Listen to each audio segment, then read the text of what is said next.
जय श्रीराम मित्रांनो. तर आज सकाळ सकाळ आलो बघा क्रिकेट खेळायला, की कॉलेजवर क्रिकेटची मॅच म्हणताना क्रिकेट खेळायला आली बघा.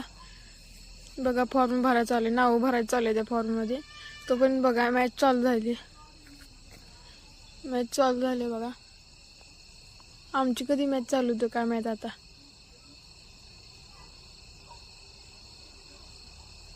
आमची मॅच चालू पण झाली बघा, आमची मॅच संपली. व्हिडिओ करा ध्यानात नाही का की फोन दप्तरात ठेवलेला. घरला आलो बघा हारली म्हणून, पोट भरून जेवलो, झोपलो तसं बाहेर आलो बघा. बाहेर आल्यानंतर ना मांजर माया लावले, त्याला जरा माया लावले आणि निघालो बघा. म्हणजे फिरायला चाललेलो तोपर्यंतच फोन आला वैरण आणाले म्हणून. म्हणताना वैरण आणायला निघाली बघा. नाही बघा पूर्ण स्वच्छ केलं, त्या अशी पलीकडचाच गेलेला. आता आलो बघा वैरण आणायला. तिकडे वैरण बेंड्यात ठेवल्या.